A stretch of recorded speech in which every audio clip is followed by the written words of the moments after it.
Assalamualaikum. Ya, kita kali ini akan membahas tentang solar power. Ya, sebagai salah satu sumber energi terbarukan, solar atau matahari ya, adalah sumber energi yang tidak pernah habis dan jumlah energi yang diberikan sebenarnya sangat besar. Nah, yang dinamakan solar energi itu adalah energi pancaran atau radiasi dari matahari. Ya, ini untuk solar energi. Sedangkan solar power itu mengubah solar energi menjadi listrik. Ya, jadi kalau kita bicara tentang power ini, nah berarti kita mengubah bentuk energi apapun itu menjadi listrik. Caranya bagaimana? Menggunakan ini photovoltaic atau solar cell. Kemudian ada thermoelectric converters. Jadi ini satu material yang jika terkena perbedaan temperatur itu menghasilkan listrik. Ya, jadi kalau misalnya dia memuai atau menciut ya. Kalau dingin dia menciut, kalau panas dia memuai. Pada saat proses pemuaian itu atau menyusut itu menghasilkan listrik. Kemudian ada solar chimney. Solar chimney ini cerobong, di mana kalau cerobongnya itu dipanaskan maka udara akan bergerak ke atas, ya masuk ke dalam cerobong. Nah di dalam cerobong itu diberi baling-baling ya, wind turbine di situ. Ya.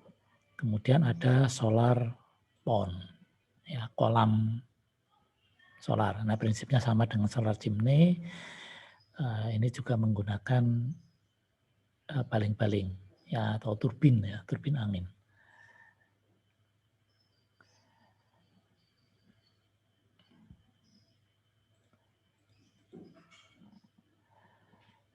Nah, penggunaannya itu macam-macam ya. Yang pertama itu adalah thermal mass atau massa thermal. Ini digunakan untuk menyimpan panas.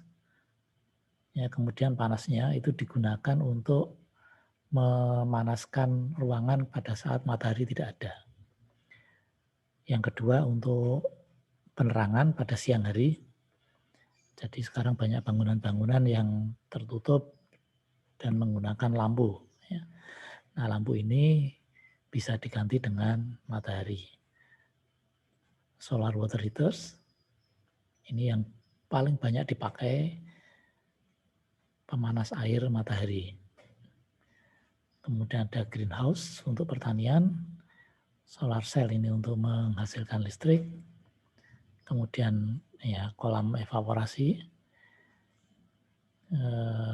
kemudian untuk distilasi dan disinfeksi. Jadi nanti ada metode yang digunakan untuk mendistilasi. Distilasi itu berarti menghasilkan air distilat atau aquades. Nah, kemudian disinfeksi itu untuk menghilangkan bakteri atau kuman di dalam air. Yang kedelapan ini yang paling banyak adalah cloud lines. Jemuran. Ya, ini jemuran. Cloud line ini jemuran. Kemudian ada solar cookers, masak menggunakan matahari, dan pasteurization ini mirip dengan disinfection. Ya. Kemudian ada metal smelting maupun kimia dan ini kendaraan. Ya, jadi sekarang sudah mulai diupayakan kendaraan-kendaraan dengan menggunakan solar cell. Nah, mari kita lihat berapa banyak energi yang diterima oleh bumi. Ya.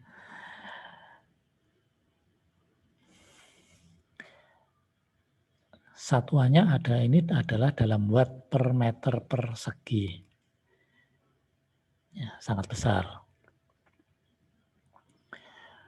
Nah, total matahari, energi radiasi matahari yang masuk ke dalam atmosfer itu adalah 340,4.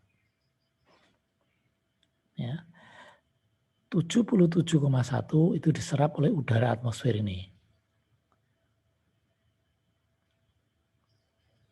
Ya, kemudian yang 77 itu dipantulkan keluar oleh awan, ya, kembali ke luar angkasa. Kemudian sampai ke permukaan bumi di sini, ya, diserap oleh bumi itu 163,3. Ya, kemudian di permukaan bumi ini sebagian dipantulkan lagi ke luar angkasa sebanyak 22,9. Jadi total yang diterima oleh bumi itu adalah 60%. Ya.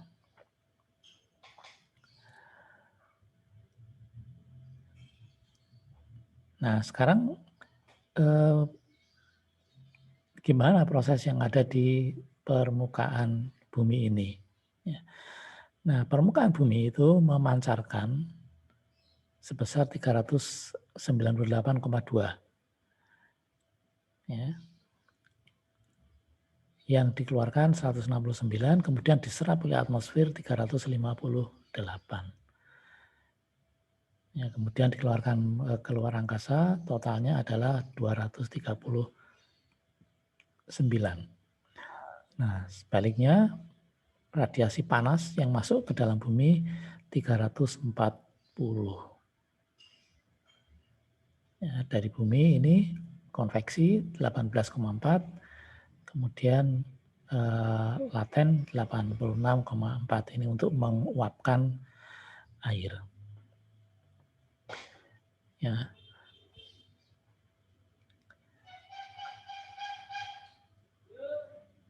Jadi Anda perhatikan bahwa dari permukaan bumi kita itu membuang panas itu sebesar 398. Ya, dari sana yang diserap atmosfer itu 358. Jadi total adalah 358 ditambah 77. Itu sebabnya atmosfer semakin panas. Nah, kalau kita lihat potensi energi matahari itu 150 sampai 300 watt per meter persegi. Atau totalnya adalah 3,5 sampai 7 kilowatt hour per meter persegi per hari. Nah, ini kan jumlah yang sangat besar. Artinya satu rumah kita itu cukup sebenarnya menggunakan energi matahari selama sehari ini sisa. Ya. Oke, kemudian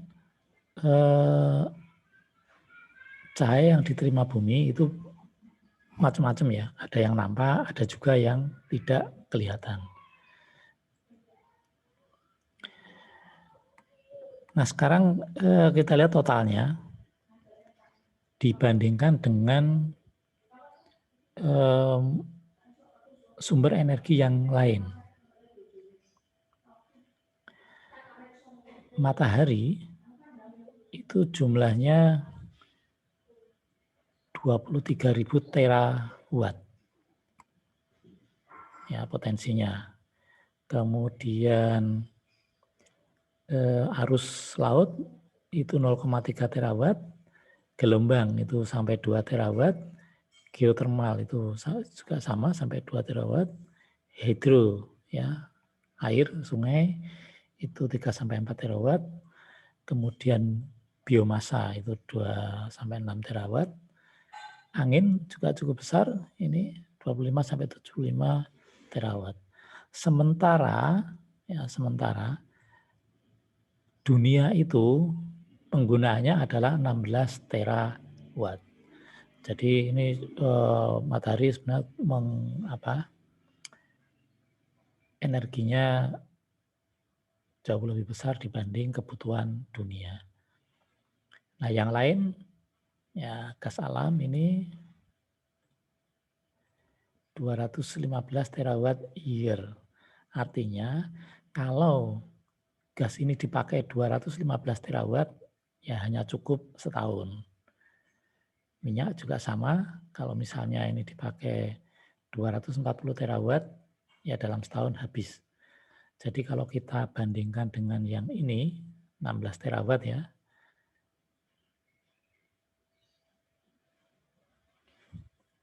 Ya, kita bandingkan dengan ini.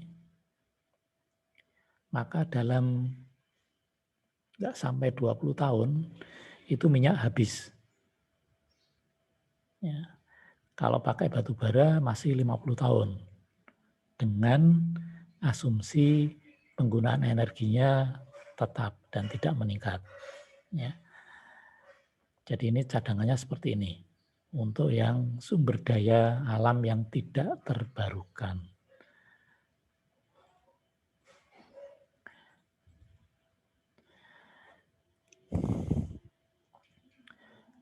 Nah, kalau kita lihat peta matahari, ya peta energi matahari yang diterima oleh permukaan bumi di Indonesia, itu seperti ini. Ya, ini asumsinya adalah jadi kilowatt hour ini ya.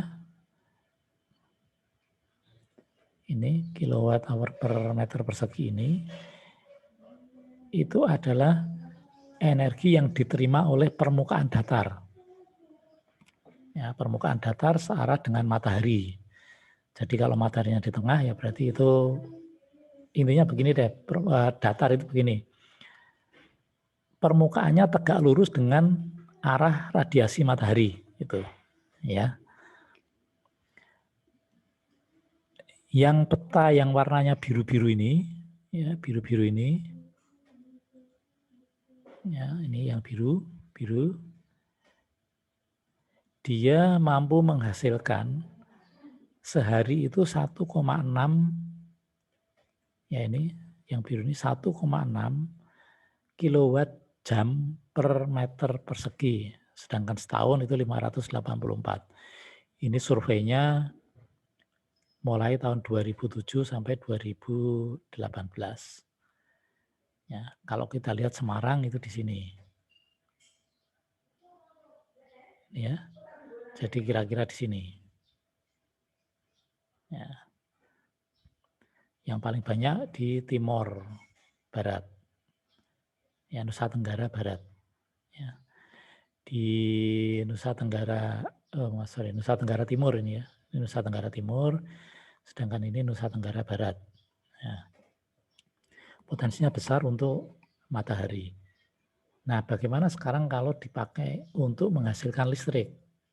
Ada perbedaan ya antara ini direct normal irradiation itu DNI dengan fotovoltaik. Kalau ini kan total termasuk panas. Ya. Oke, nah ini matahari ya menggunakan fotovoltaik atau solar cell.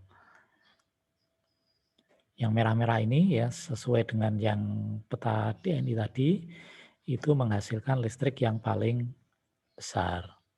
Ya.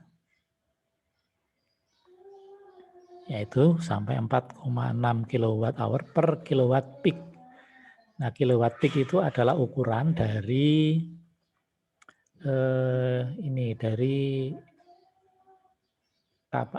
ukuran atau kapasitas dari solar cell. Ya, jadi kalau misalnya ini kapasitasnya 100 kilowatt peak, maka efisiensinya hanya 4,6%. Ya memang kecil sekali untuk solar cell sekarang ini efisiensinya masih sangat kecil, ya sekitar 1-2%. Ya, tetapi karena gratis ya sudah tidak apa-apa dipakai. Ya. Tapi selalu diusahakan efisiensinya meningkat.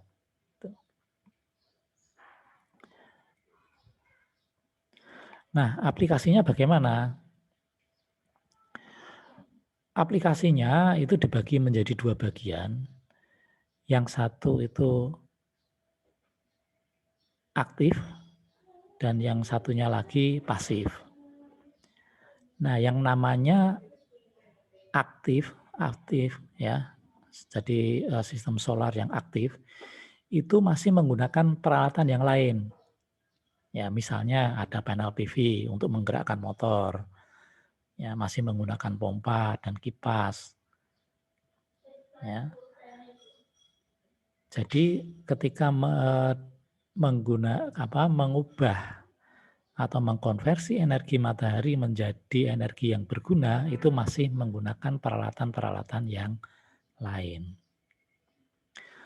Nah, sebaliknya yang pasif itu murni, ya tidak menggunakan peralatan yang lain selain yang dipakai untuk mengkonversi energi. Ya. Perbedaannya apa? Nah, perbedaannya di sini.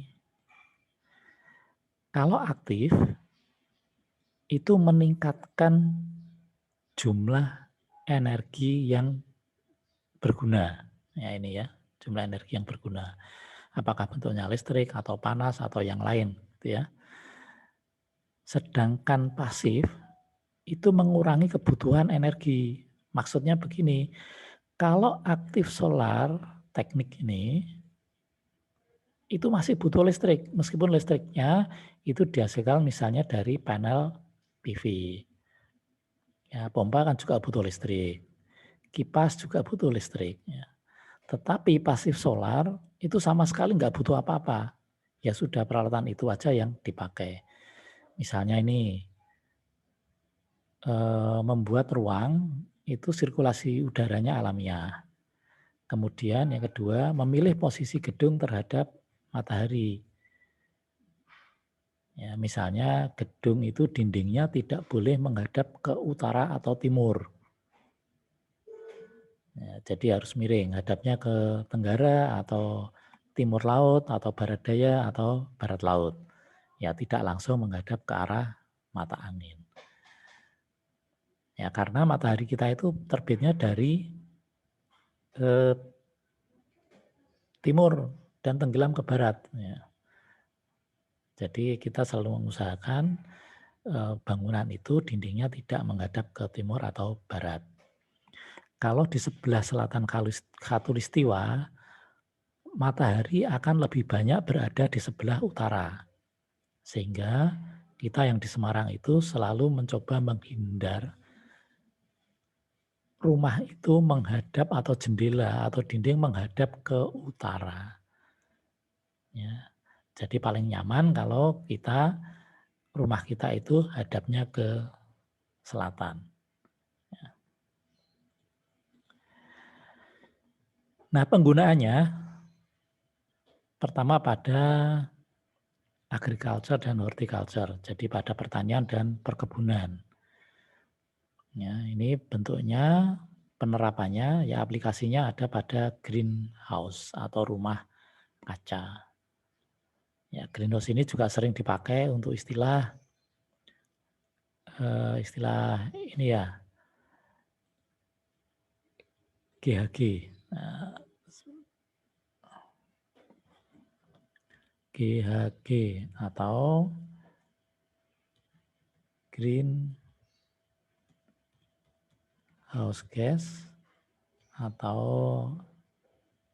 gas rumah kaca.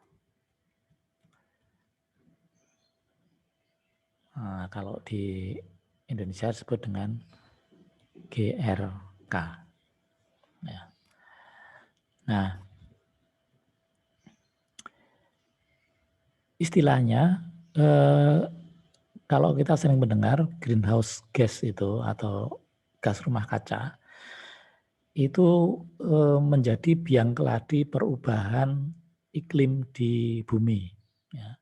Karena greenhouse gas itu membuat bumi menjadi panas. Ya, membuat bumi jadi makin panas. Karena apa? Karena panas itu terperangkap di dalam atmosfer bumi akibat adanya greenhouse gas ini. Ya, sehingga panas tidak bisa dibuang keluar angkasa. Jadi terperangkap di situ, di atmosfer, dan membuat bumi semakin lama makin panas. Ya, efek yang terjadi itu sama dengan efek yang terjadi di greenhouse, di rumah kaca ini. Ya, jadi greenhouse itu kalau sinar matahari masuk, itu panasnya nggak bisa keluar dari greenhouse. Ya, ya dipahami. Jadi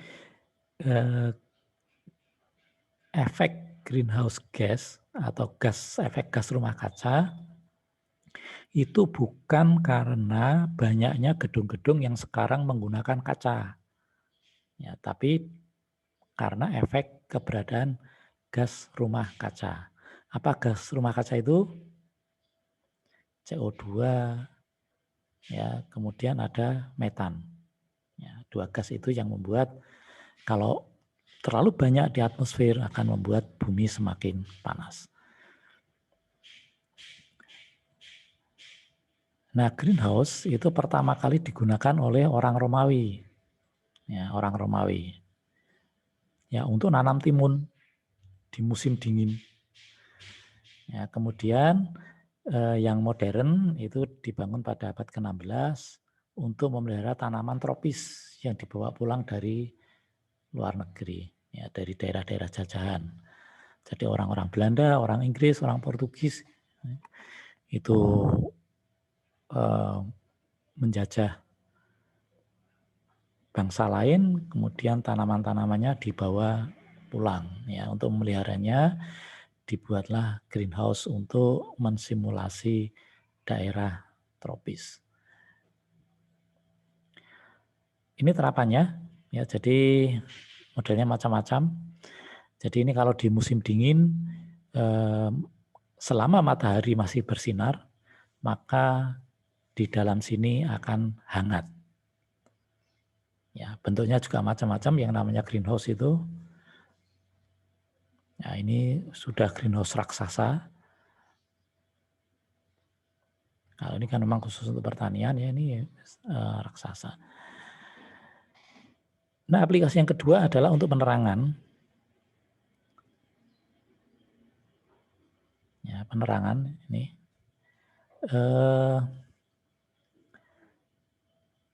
Ada keuntungannya, kalau kita menggunakan fiber optik, maka sinar itu bisa ditransfer kemana-mana.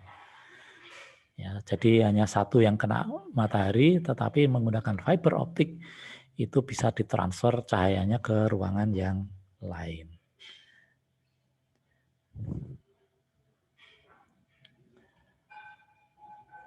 Kemudian solar thermal ini yang sudah lama dipakai sejak dahulu kala, yaitu memanaskan air menggunakan matahari.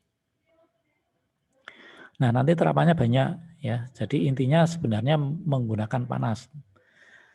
Misalnya seperti ini, ya, yang ini. Ya, yang ini.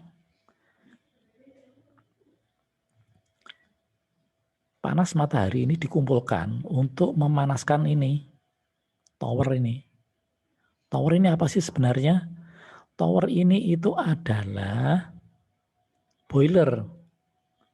Ya, nanti boiler itu memanaskan air, kemudian uapnya dipakai untuk menggerakkan turbin. Ya, menghasilkan listrik. Nah, ini juga sama ini, ya.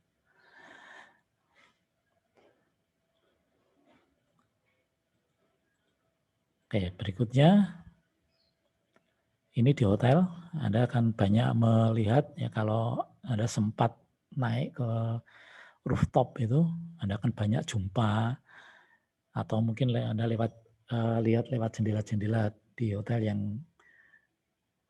gedungnya tinggi, maka Anda akan melihat juga water heater. Ya, water heater seperti ini di atap-atapnya. Ini gunanya apa? Mengurangi penggunaan gas atau listrik. Ya, untuk menghasilkan air panas. Dan ini di rumah-rumah juga sudah mulai banyak dipakai. Jadi kalau di atap-atap kita melihat bentuk seperti ini, ya itulah solar thermal water heating. Jadi untuk pemanasan air. Nah, yang unik ini. Jadi untuk solar thermal terapannya itu tidak hanya untuk heating tapi juga untuk cooling dan ventilasi. Ya, yang pertama ini menggunakan massa termal. Jadi massa termal itu bahan yang dapat digunakan untuk menyimpan panas. Materialnya itu bisa batu, bisa beton, bisa juga air. Ya, bisa digunakan untuk menyejukkan dan menghangatkan ruang. Nah, nanti prosesnya bagaimana kita lihat di slide berikutnya. Ya.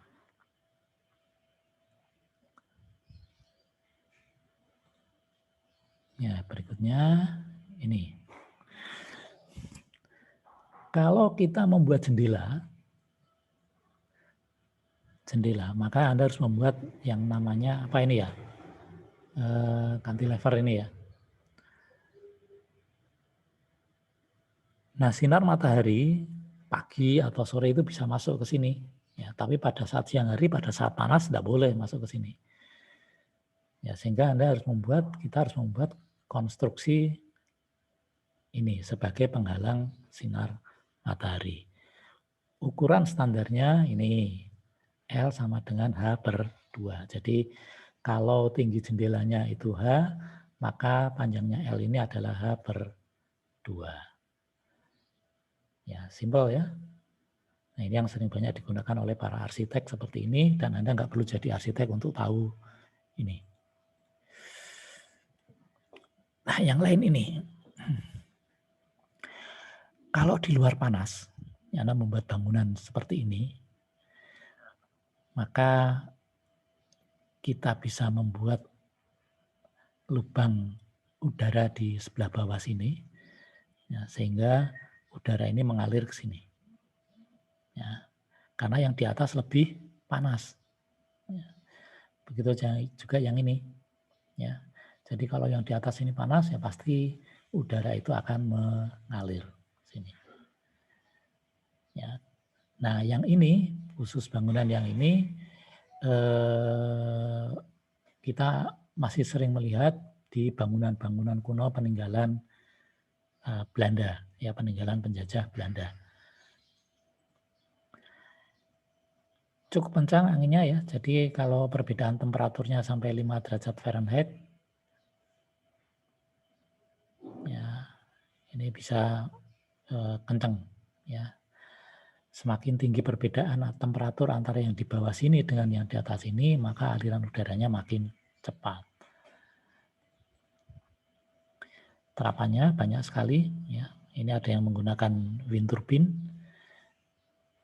Ya, exhausternya menggunakan wind turbine.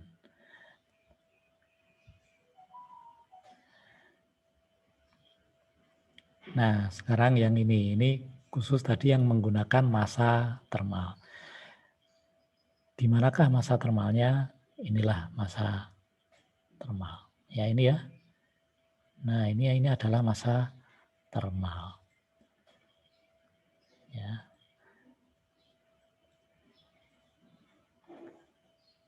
Karena daerah ini lebih panas, maka udara akan mengalir ke sini. Ya, nanti keluar ke sini. Nah, yang ini juga sama. Ini menggunakan massa termal hanya karena massa termalnya di sini lebih dingin ya, untuk mendinginkan udara yang keluar dari sini. Ya. Kemudian ini diberi kipas keluar ke sana.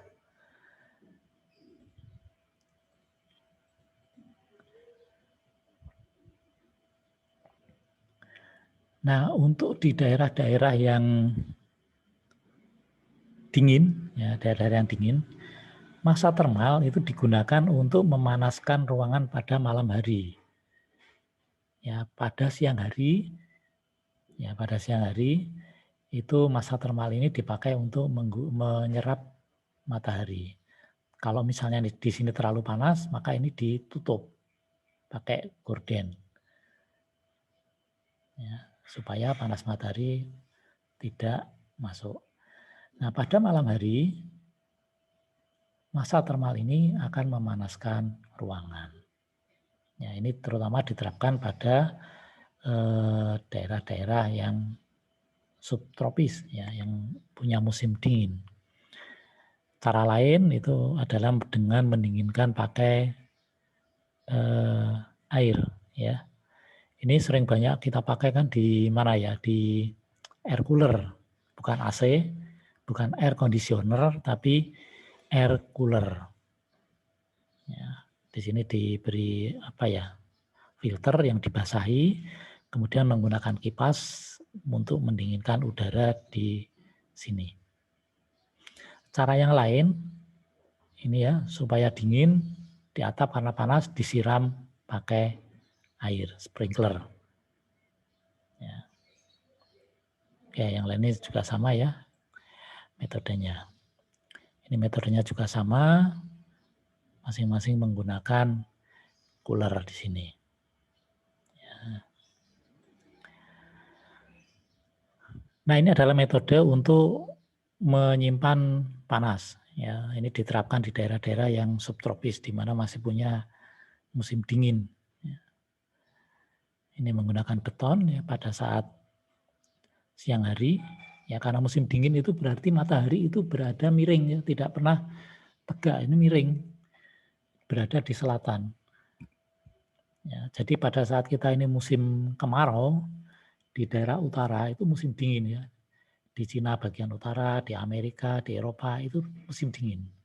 Dan model ini yang dipakai. Ya, jadi massa termal ini akan menyerap radiasi matahari, kemudian di malam hari digunakan untuk menghangatkan ruangan. Ya, ini juga sama. Ya.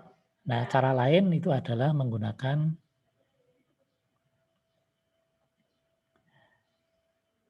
solar kolektor. Ya, jadi ruangannya disimpan di dalam sini. Ya, biasanya air yang paling mudah.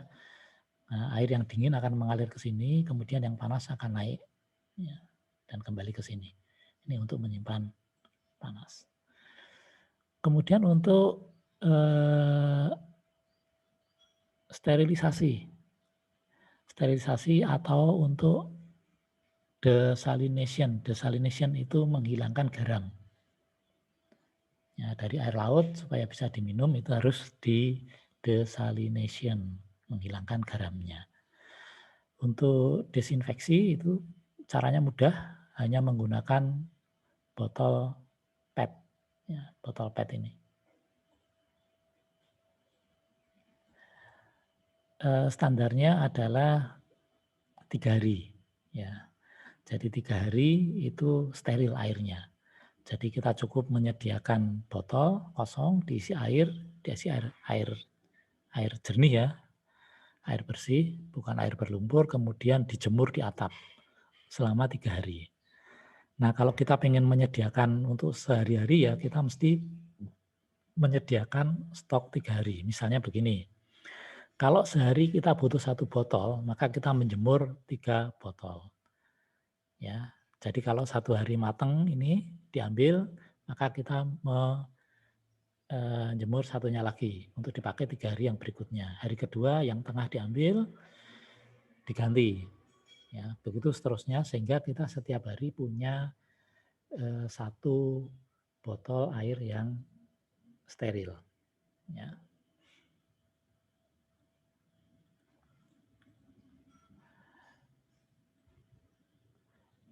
Nah, yang ini khusus untuk menghasilkan listrik itu menggunakan solar cell. Ya, bisa dipasang di atap, ya di atap-atap rumah. Ini lebih efisien, maksudnya efisien tempat ya, dibanding kalau pakai ladang seperti ini. Berapa luas ladang yang harus dipasangi solar cell. Sehingga solar cell ini hanya cocok digunakan pada daerah-daerah yang kosong. Ya, sedangkan pada daerah-daerah yang padat, ya pemecahannya seperti ini. Ya, dipasang di atap-atap gedung atau atap-atap rumah. Nah, sekarang ini sudah ada produk solar cell yang bentuknya adalah genteng. Ya, jadi satu genteng itu bisa diparalel menjadi pembangkit yang cukup besar.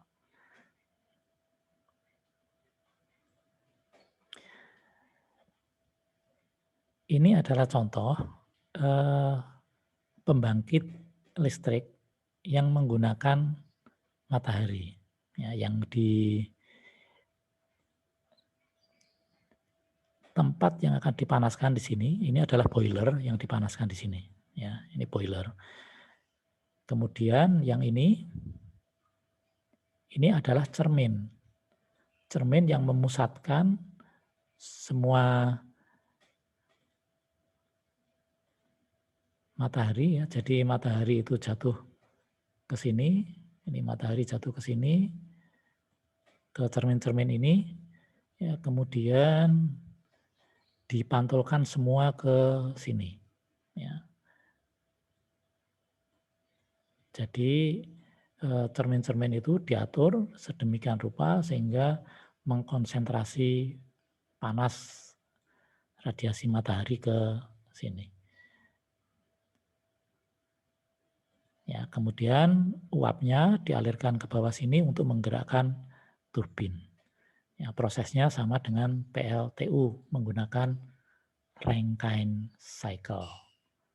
Ketemu lagi dengan termodinamika ya. Ya, tidak apa-apa, karena itulah masa depan kita. Ya, tergantung pada siklus energi uap.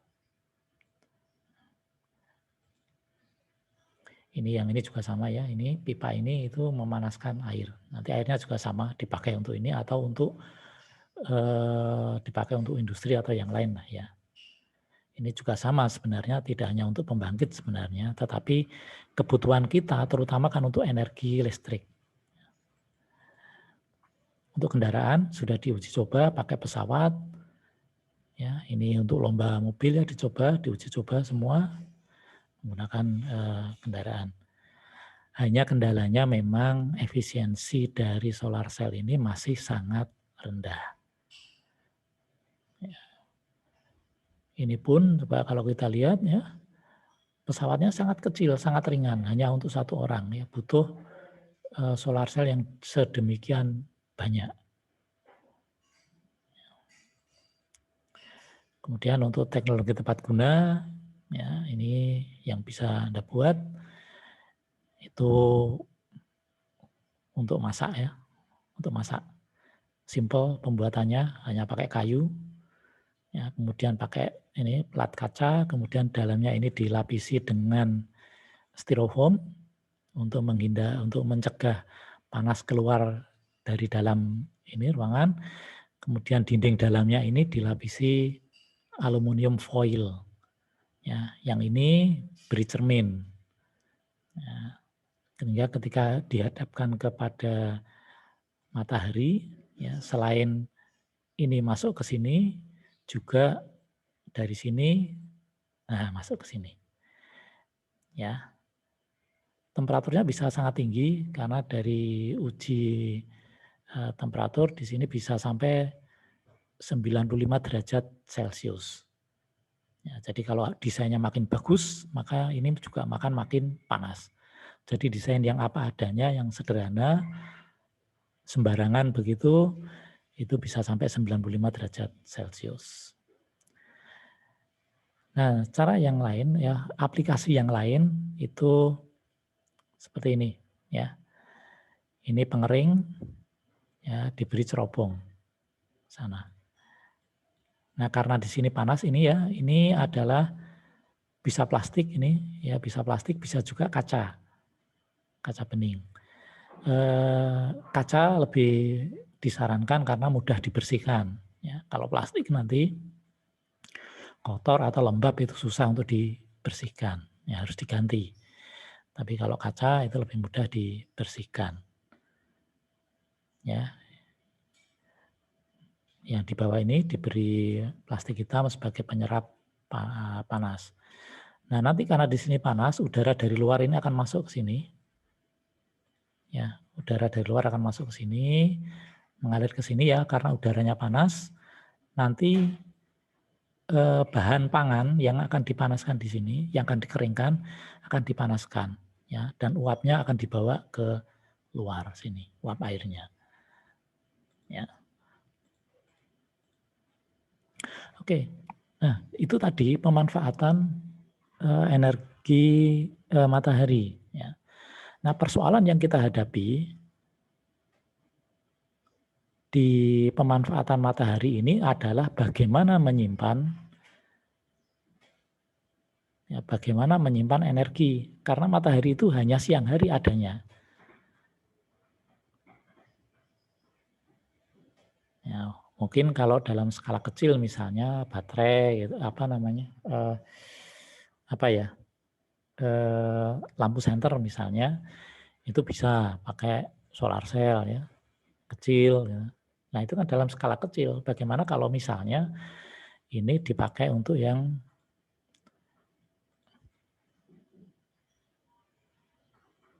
kalau dipakai yang ini misalnya, bagaimana? Ya, mencukupi listrik kota pada malam hari. Ya, sementara listrik itu dihasilkan pada siang hari. Ya. Atau juga misalnya ini, nah pada siang hari betul nih boilernya bisa panas ya, dan menghasilkan listrik. Nah terus bagaimana pada malam hari, di mana tidak ada matahari, atau pada saat mendung gelap itu berarti kan berkurang mataharinya, ya energi yang sampai ke sini berkurang. Bagaimana cara mengatasinya? Ya.